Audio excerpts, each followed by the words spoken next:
Hey everyone, this is Mark Tyson Trent Lichten Walter, aka Red Pill Mormon on TikTok, and the host of Zion's Redemption Radio Network on YouTube. That's the channel. So, I want to talk about a shift that I've noticed over the last month or two, but it kind of ramped up since September. But I feel like all of the time that I've spent doing the podcasts and doing the videos before that point was kind of a preparatory thing which God had me go through to prepare me even more in depth for what He's asked me to do. And like, there's been a preparation or a preparatory state for ever since the 90s. But it's like it's growing and growing and growing. And a lot of it was done in silence all the way up until God told me to be bold with my witness and to teach the people back in January of 2013. But I feel like it's just gotten so much more intense. I'm receiving revelations now, more than I'm posting. Um, and I'm trying to get everything out there, but it's just this constant download of information, inspiration, and there's so much that I'm like having a hard time keeping up with it all and then getting it out there. But it's just so much. And I don't know what this means, or like God hasn't really told me He was going to do this, but then it just started happening. And I find it interesting because, like, back in the day when this all first started, whenever I would have the profound spiritual experiences that I would have, they would wipe me out to the point where I could barely function. And they still wipe me out to a point, but I'm able to function. So like, I think it's funny, and I don't mean to lie, but like, I'm tired a lot, and it's not just because I'm driving a truck all the time. That is part of it, but it's also because of what God is giving me and all of this information. It takes a spiritual toll on a person, and I'm glad that it's not wiping me out. I'm glad that it is not wiping me out. I just want to pronunciate clearly, but it's not wiping me out the way it used to. But it's still, it's kind of exhausting. But it's so for me, just going back in my history to when I was like a missionary, or when I was like a gospel doctrine teacher, or when I was in the elders quorum presidency or teaching in whatever aspect, like, it's always been that I've received revelation and inspiration on how to teach. But it's like God is putting the words in my mouth more than He ever has before. And so it's kind of interesting because, like, as an over the road truck driver back in the late 90s and early 2000s, like, after my mission, I went everywhere and I studied like I study now. I've never stopped my studies. Wherever God has asked me to go and to take a look at this history or that history or whatever, I've always looked into those things, including law, including politics, all of this stuff. Um, but I've always, from my mission time onward, have taken the time to study in depth all of these different topics. And I would travel throughout the nation, North America, Canada too, and I would go to whatever church. Like on Sunday, I'd find a place to park closer to an LDS place that I knew I could park legally, because that's one of the things that is hard about driving a truck. You can't park everywhere you want to park, and you can't go everywhere you want to go, right? In fact, one time, and well, let me just say this one thing and then I'll get back to that point. Like, I would park as close as I could to churches, and then I'd call them on Sunday and I'd be like, hey, can you come pick me up so I can go to church? and I would keep my church clothes with me and everything, and I'd make sure they were clean for Sundays, and I'd go to church, and people would, come and take me, and then I would like be able to participate in all of the meetings, and it was great, and I loved it. My favorite thing to do is to just be in a classroom setting and not to be the teacher, although I do enjoy that, but I don't like the eyes on me specifically because I want the Spirit to give me what I need to utter. So I would just sit on the side and look at everybody and listen to everything, and I just make comments, comment here, comment there, to in depth the discussion. And I loved it, and a lot of people loved it, even after I was excommunicated, and we were still attending the LDS Church in Spanish Fork. Like a lot of people didn't know that I wasn't a member, and then it would get out, and people would be like, "Oh, they would talk to my wife, and they'd find out he's not a member." I don't understand because when he speaks, the Spirit's so strong, and the reason for that is because the Spirit testifies of truth, not specifically the person who's preaching the truth, but the Spirit speaks of truth. It testifies of truth. So a lot of people get those things mixed up. They think, well, the individual must whatever. They must be this great person because the Spirit's so strong. But they confuse that with just the truth that's being taught.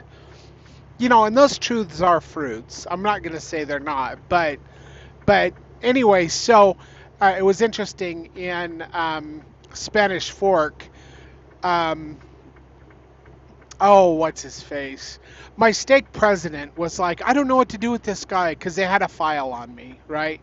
I don't know what to do with this guy because, like, he's excommunicated for apostasy, and should I let him speak? And I like talked to him about like the El Tom Perry visit and the letter that went along with that, and I showed him where he could find those things in the archives of the church with the archive numbers for the First Presidency archive and the General Vault, and like he wrote a letter to President Monson, who was the president at the time, and President Monson, he was like, just leave him alone, like let him talk in class, like don't let him take the sacrament, don't let him get up and pray, but let him speak, and don't hinder him from speaking.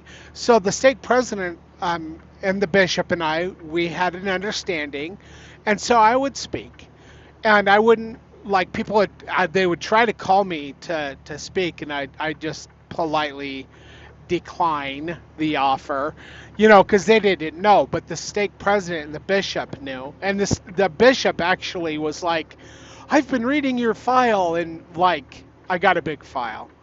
Anyway, even back then, I mean, my file must be huge now, but back then in 2013, it was getting pretty thick by that point even. So anyway, but oh, what's the thing that I wanted to talk about that I was gonna skip and come back to?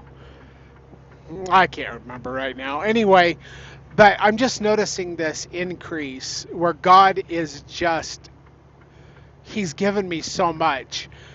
And he's like, talk about this, talk about that. And he's like throwing all this at me. And I'm like, okay, I'm trying, And that's why you're seeing a lot more of my stuff that I have written and created and compiled, and less of Ogden Kraut's stuff. I think Ogden Kraut was like, it was something to help me to learn to teach and to talk about truth, and even to disagree with Ogden in certain things and to agree with him in certain things. But it was like a lesson plan that God had for me without even saying anything to me, because like I've noticed this shift recently, and it's just coming down like crazy. And I don't know what that exactly means as far as where we're at in history, Being the man like unto Moses, and I am. Okay, I know a lot of you out there are like, no, you're not. Whatever, it doesn't matter. That's between you and the Father, and between me and the Father, and He told me who I am, so I'm going with what He's told me. All right. So, but being the man like unto Moses, like God is preparing me over a specific a period of like in different segments of my life in different phases. And I don't know. I'll be 49 in June. Okay. I don't feel like I do feel like I'm 49, but I'm like, where in the world did all the time go? You know, like it was just yesterday I was on a mission. But whatever. Anyway, so like I'm always like I hope that the Exodus isn't until I'm 80 because I really want to see my kids grow up and have their own families, and I know Babylon sucks and I hate it just as much as the rest of you, but um I like living where I live, and I can't stand camping because I've been homeless so much in the past. Like I don't, I just want to go. Like I love being in the truck, even though it's a seclusion, and it is something that my wife has to deal with because she wants me home, you know. But I feel like I'm in this truck partly for protection because as the hidden one, um, you know, I'm able to do all that I'm able to do, but like right now I'm in Howell, I guess, between Snowville and Tremonton. My wife calls it Tremington. I love that. Anyway, it's kind of like Tooele. Anyway, but like you don't know where I'm at when you see this video. I'm here, there, and everywhere. Like I'm all over the place, but I'm in your midst, but you don't know it, right?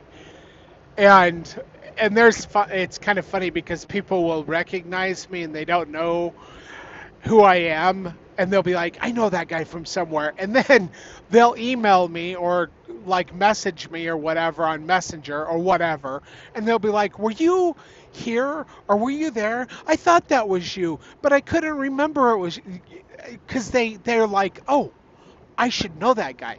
Obviously, I mean, I look different than the rest of you, most of the rest of you. Of course, everybody looks different, but mine's more bearded. Anyway, but but then they'll be like, "Oh yeah, that's Mark," and like I don't know. I just think it's funny. There's been a couple times when people are like, I know you, and they remember, hey, you're that guy that does those podcasts, and you're the guy that does those videos, and or whatever. But that doesn't happen a whole lot.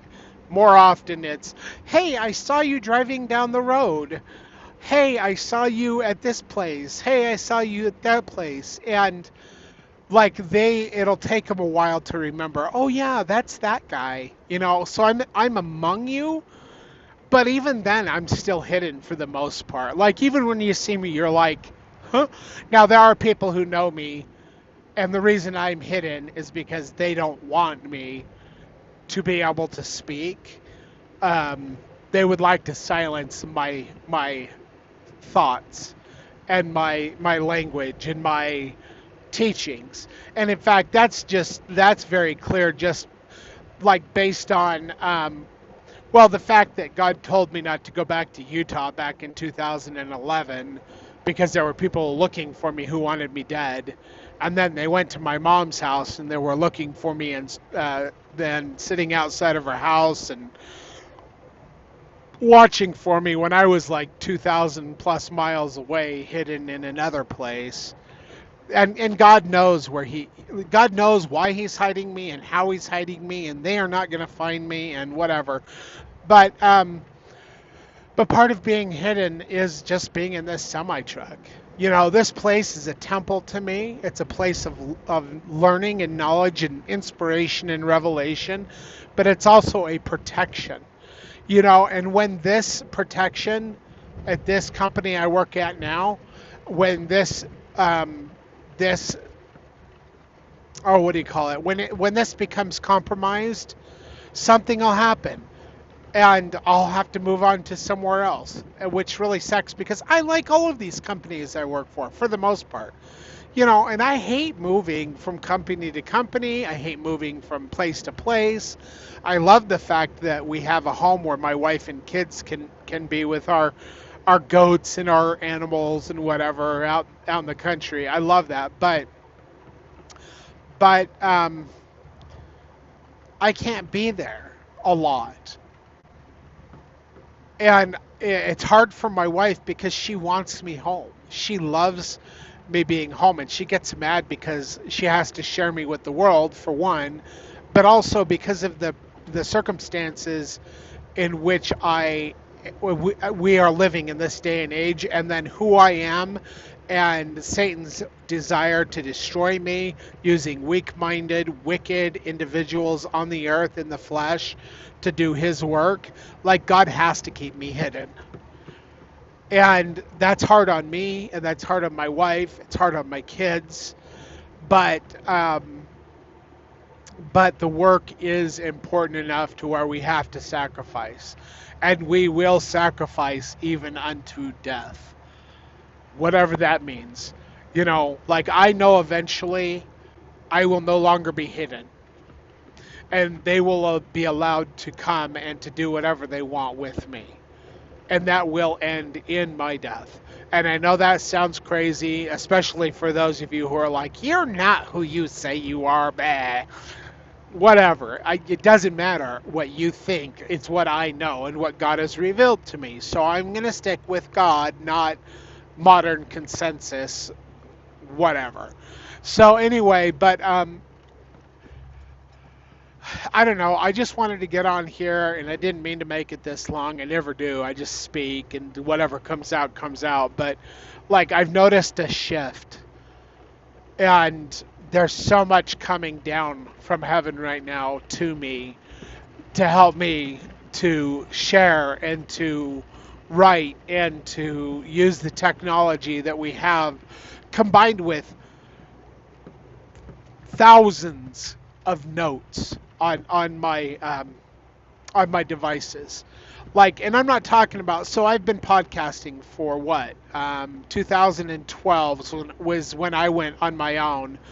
I did start in 2012, but 2014 is when I went full bore on my own, teaching long format podcasts, which have been deleted. Not by me, but you can still see them on iTunes. Um, you can still see a lot of them on iTunes. You just can't listen to any of the audio because they're all deleted. Like, they've all been hacked. Because Satan doesn't want my message to get out there. So, anyway, but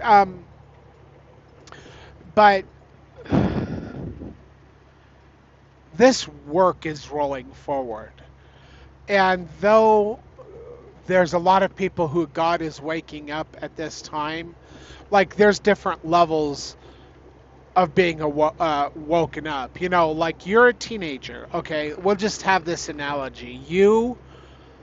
My friends out there, and even those who don't like me, and even those who say I'm not, whatever, you're all teenagers. And some of you are waking up. Some of you are fully awake.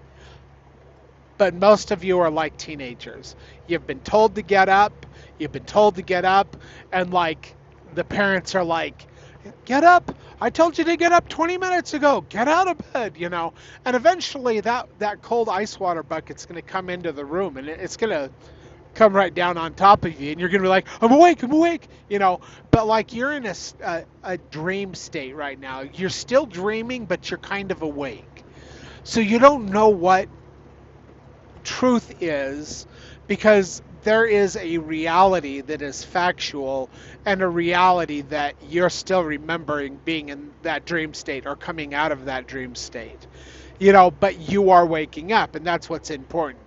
And for those of you who refuse to wake up, like my teenagers do, there's going to come a point where that bucket of ice water is going to pour on you, and you're going to be all awake all at once, and for those of you who are part of the remnant, God is going to lead you and guide you, and bring you into the remnant. And the rest of you, I don't know what's going to happen to the rest of you. And I'm sorry, you know, this is an eternal plan. If you're not ready to get on the train, I don't know. But for those of you who are part of the remnant, who are foreordained and you're chosen, not just called, but chosen, God will bring you to the truth. He'll bring you to the remnant when everything is falling apart because that bucket of ice water is dumped on you as Babylon the Great falls, and you're like, oh, do I cling to my food storage? Oh, do I cling to my bishop? Oh, do I cling to my stake president? You know, do we gather everything into stake centers and defend it with our guns? And you know, and a lot of that stuff that you've prepared are going to be an anchor to your destruction. You know, not all of it, but there's a lot of people out there, they're going to be like, oh, I'm just going to hold up in my house with all my guns and food storage, and then I'm going to defend it. And it's like, well, okay, I wish you the best of luck. But a lot of those people who do those type of things, they're going to be like, it's going to be an anchor to your destruction. You know, and you know what? If you die and you're righteous, that's fine. You're gonna go and you're gonna be part of the people who come back with Jesus returning. You know, and some of you will be destroyed because you profess to be righteous and you're really wicked. Whatever, you know. And there's a lot that will be destroyed because of their wickedness, and that's the way it goes. But those who are part of the remnant who will redeem Zion, who will do all that God has commanded so that they can establish Zion below, and look up and have Zion come down from out of heaven. Those of you who are called and chosen because you're actually trying to get up, you're trying to wake up, you're trying to, and you may not have everything. Like I had a dream the other day of one of my friends, and like I was looking at his post on Facebook, you know, and I went to sleep in the back there in the sleeper, and then the next day I was like, I couldn't find that post anymore because I wanted to comment on it, but I didn't want to comment like falling asleep. So I couldn't find it anywhere, and I looked all over, and I was like, was that part of the dream? Because I did dream about him, and I didn't know whether that fact was part of the reality or that was part of the dream. You know, especially when I was waking up and trying to figure it out, I'm like, what? You know, but that's kind of where a lot of people are at right now. They're waking up, but they're still not sure what was part of the dream and what is reality. So anyway, I just wanted to come on here and talk about that real quick and my perspective on things, and just to marvel at what God is doing with me right now. There's so much coming out, and it's just coming so much, and I don't know if I can keep up with it honestly, but I'm trying. So anyway, please pray for me and especially my wife and kids, because we do have help. You know, there are people that assist, but there's nobody that can assist like, well, like I can, being the father of our children and like the husband of my wife, you know. And my wife, she doesn't like me being gone. She knows what my role is, but she doesn't have to like it. She has to accept it, or she does accept it. But it's hard, and it's hard sometimes between us because I know she wants me to be home. I want to be home. I don't mind coming out on the road because this sanctuary that I have here allows me to not be distracted and to focus on what God is having me do. And it also keeps me hidden and protected. But at the same time, like, nobody can replace me as a husband and father for her. I mean, I guess I could be replaced, but I don't know. She loves me and she wants me to be home, and she accepts the reason why I'm not home, and she just needs all the prayers and support she can get, you know. And like, I wish that we had people that lived closer to us, that were people that are fully awake, that know that I am who I proclaim to be, and that they could help her because she needs help. And she has some help, but she needs so much more help. Anyway. All right, well, I'm going to leave it at that. I just haven't I've been doing all of this other stuff where I'm not actually the one talking, even though the words are like things that I have put together so that I could put them in the reader format. So I can teach all this stuff that God has given me. Anyway, I'm going to end it at that. And it is Saturday. Let's see, the 31st of January 2026. I am headed up to Boise, Idaho with my train. Yay. Train means I have two trailers on, which I like pulling doubles. It makes me feel important. Anyway, but it is the Shabbat. Yeah, and fortunately, like I have a 6-day work thing, and then I've got a 2-day off thing, which actually is helping me to be more focused in the things that I need to be focused on, but also giving me the ability to rest more so that I can continue doing the things that I need to do. So basically, I get off on my first day and I'm tired and I'm sleeping and I do some things, and then by the second day I'm still kind of tired a little bit, but I'm starting to be able to function more, and by the evening of the second day I'm like good to go, and by the next day I'm able to like go out and do my job, driving the truck, and also writing and everything. Of course, I write 8 days a week because my week is 6 days on, 2 days off. So I write days a week. And even when I'm with my wife, like I'm working on things, and she wants me to be with her, and focus on her. And I'm like, "Oh, I've got this stuff I've got to do," and I'm trying to balance that. And I want to support her and to help her more than just bringing in the money. I want to be there for her, and I'm glad I can see her whenever I can see her. And like, I know I was gonna quit. I was gonna quit the video, and I'm still talking. But like, when I'm home, I just want to be wherever she's at. Like this week on my second day, I spent most of the day volunteering in her classroom because I have my background checks done to be a volunteer in the school district.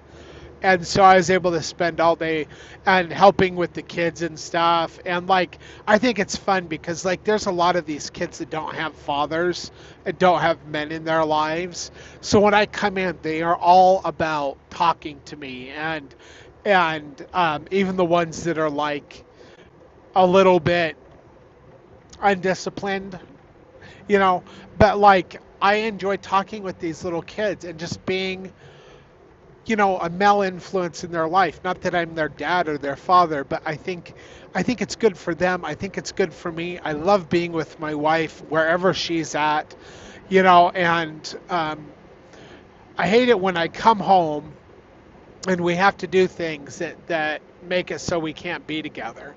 Like last week, I had things I had to do up in Linden that wasted, but we got the things done we needed to do, and I got up with her in the morning, and then I went and did the things that I needed to do, and then I got home as we're all going to bed. And I hate that because like, yeah, I'm doing some stuff to help with things that need to get done, and then the next day I had some stuff I had to do in Spanish Fork, and I couldn't put it off. I had to do it, and I got home I got up with her at 6 in the morning, but I didn't get home till like 8 o'clock at night, which gave us a little more time, but I hate those days where I'm off and I don't mind doing stuff with my wife, like together with her, but if there's things that she needs to do or things I need to do, and we can't be together on my days off. Oh, I hate that. Anyway, all right, I'm ending the video. Shabbat Shalom. I'm glad. I hope that everybody is having a blessed Sabbath, and I hope that your day tomorrow with the Lord's Day and your churches and all the fun things, I hope they all go well for you. And thank you for reading my posts on Facebook and watching the videos on YouTube and TikTok. And Shabbat Shalom. I'll catch you later. Bye.